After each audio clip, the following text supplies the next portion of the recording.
So something lately that I've been getting asked is, why isn't my gaming PC selling? And that could be a few things. For starters, if your PCs are looking anything like these two, then you're probably not going to get much interest at all. But today we are going to go through a checklist of things you want to be doing if you're trying to sell a gaming PC, and if you're having these troubles, what you can then do after that. But first things first, if your PCs are in this state, let's talk about what you can do to get them out of this state.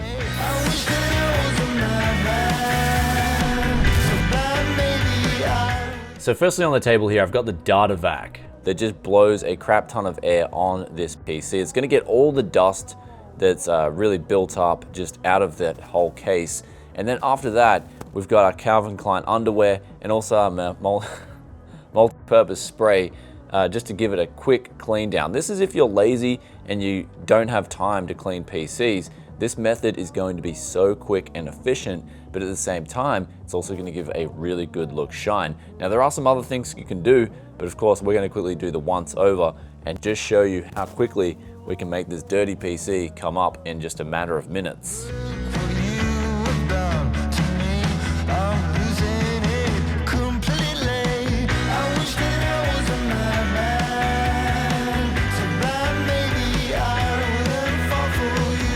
So we've quickly cleaned it over and it looks so much better than it did before, but the case didn't come with a side panel when I got it, and also I strongly recommend changing the memory from 2 single channel mode to dual channel mode, which I don't know why the person had it in the previous configuration.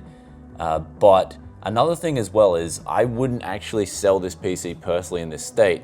I would then take off this CPU cooler, clean it up a little bit more, change over the thermal paste on the CPU, and also for this graphics card right here, take the cooler off and also change the thermal paste on that, just to make sure, because when I sell a PC, I want the person to be having a good experience. Another thing is, I noticed too down the bottom here, cable management's a little bit rough, so I'm going to actually clean that up as well. So these are the 3 next things I would do just to add that little bit of extra care to a build.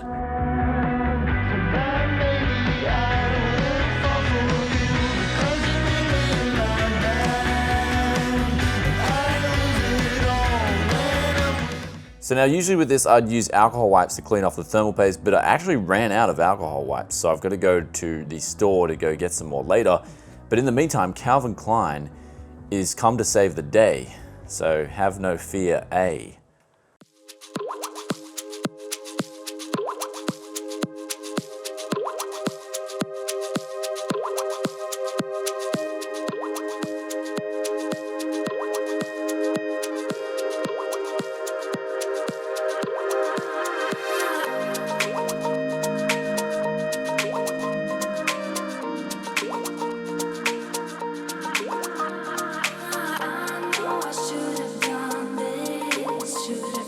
So right now we've cleaned up the GPU, or some people know it here on the channel as the graphics card.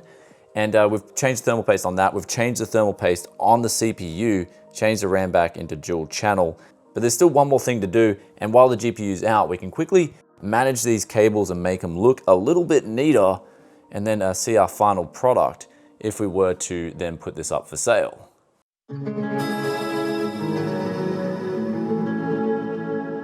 So now we just finished taking photos, and generally you want to take at least 3 shots. Obviously, the more expensive the PC gets, the more photos you'll want to include, as people tend to start caring more and more the more money they're forking out. And now with this PC, I still don't know what exactly I'm going to do just yet, because there is kind of an imbalance between the case itself. I think the case isn't that good at all. There's no real cable management options.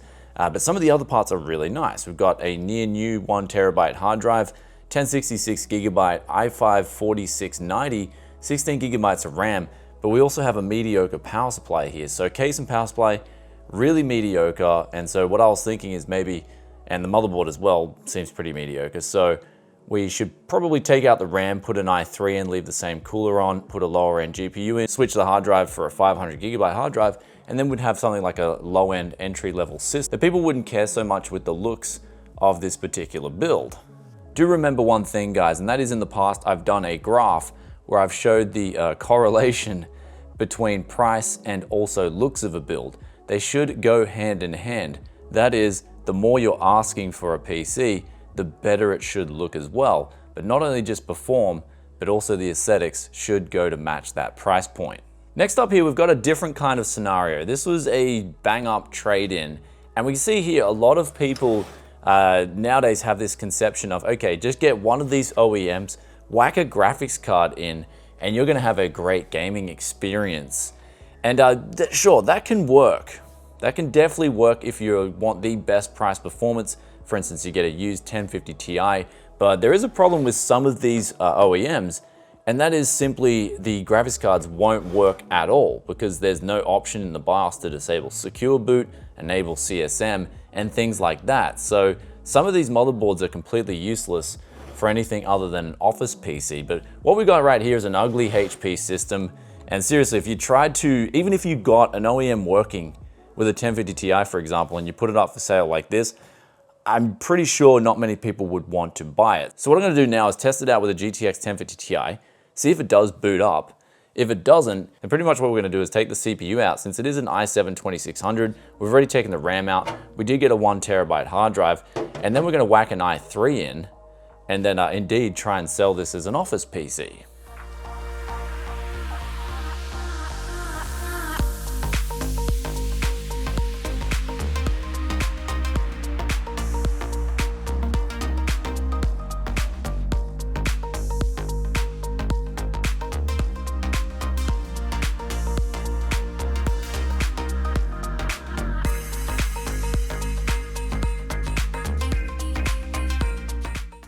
So now we've just established that this board is one of those boards that won't accept any decent graphics card for gaming. And since it did have an i7-2600 in it, we've pulled that out, put an i3 in. We can also burn up two 2GB sticks of RAM just to have something that really can only do like office work, like Excel or something like that, or just watch some basic YouTube videos. So we're gonna put a 250GB hard drive in, sell this for real cheap, like even under 100 Aussie dollars, which would be like 70 USD. And someone could use a computer for this. So I'm gonna clean it all up right now and just sort of work with what we've got here. But at the same time, another good thing about this sort of whole configuration is this motherboard is definitely got a Windows license activated for it. So instead of letting that go to waste, we can actually utilize that so someone can save some money and I can get some money back on this build.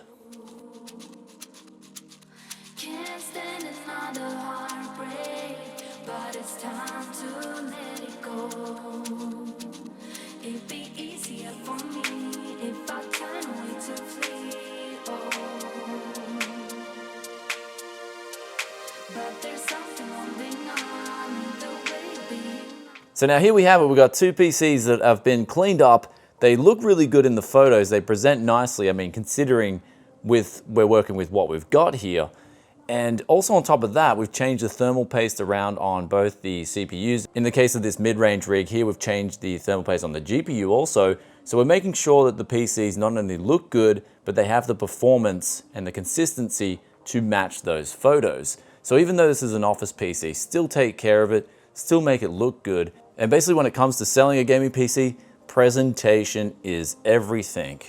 But now it's just time to sit down with you guys face to face, have a bit of real talk.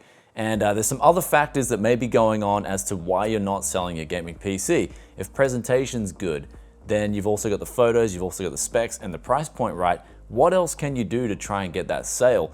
Here's where I offer things like a 3-month guarantee on my systems. For instance, if you've got a 3-month guarantee on your system and the other seller doesn't, I think the buyer is more inclined to go with you because there's that risk of not getting hosed that is suddenly gone away when you offer that 3-month guarantee, if that makes any sense. So definitely offering that in your ads can spice things up. Of course, you may have to replace some faulty parts as time goes on, but again, that's a good thing if you want to keep doing this because good word of mouth will spread. Oh, hey, this guy actually repairs his PCs that he sells if there is a problem. Of course, you will get people that will take advantage of that, and I have had people that have had software problems. It's got nothing to do with what I'm doing, and they've corrupted the Windows or they've done something, installed a virus, and they're like, oh, this computer isn't working properly. I'm like, look, I don't really cover that. Basically, there's always gonna be the bad that comes with the good. My advice would just be to cop it on the chin and keep on hustling. But now you've tried everything I've done up until this point and you still can't sell your gaming PC. what can you do? Well, there's some other things like replying to people's emails and messages straight away, because we are living in the day and age of 2019 where people couldn't live without their smartphones. And so with that, people have sort of come into this field where they demand instantaneous responses, instantaneous replies. I mean, I'm a sucker for it. Like with some of my ex-girlfriends in the past, if they didn't reply to messages for like 2 hours, I'd start getting insecure and being like, hey, why didn't you reply? Why didn't you reply? But then you realize, hey, back in like the 1980s, people didn't even have phones or anything. Like I talked to my parents and they were like, yeah, we'd sometimes go without days for talking. Basically now in 2019, there's this element that never existed in the past. And if you want to be on top of your game, then you have to change to the trends. And I guess one of the trends going through with this is that people expect quick responses. And if you get that done, then that's another element that can help you sell your gaming PC. But now, if you're already doing that and you still can't sell your gaming PC, then what are some other things you can now do as a final resort? And that is simply look at what the competitors are selling in your area, see what is selling. Are LEDs in craze? Is RGB in craze? Is over the top in craze? Because different areas are gonna have different sort of cultures and demands that relate to those cultures. So I know where I'm at in Southeast Queensland, there is a big demand for PCs that look really bling bling. That is, they've got LEDs in them, they've also got the front RGB fans. People just like that, and they like the look of that. They want that on their desk, especially opposed to something like a boring HP machine, especially the older OEM ones that just don't have anything but just an ugly looking case. So if you do want to step up your bling game, then I'll put some links in the description below for some $1 LED strips. Even something like this with a Molex connector is super easy to install. You just put the LED strip down and then plug in the Molex connector into the power supply, and you've now got LED bling inside your PC. Coupled with a clear side panel, that is definitely going to help out. You may wish to go get some LED fans as well. And people laugh at LEDs, but man, as we said countless times here on the channel, LEDs do sell PCs. Though lastly, there is one more thing to talk about with you guys, and that is just simply the market itself and market conditions. Now, I'd say where I live in Southeast Queensland, it's easily a buyer's market at the moment. There's so many sellers trying to sell gaming PCs left, right, and center, but also coupled with the fact that in Southeast Queensland itself, where I'm at the moment, there's also a downturn in the economy here.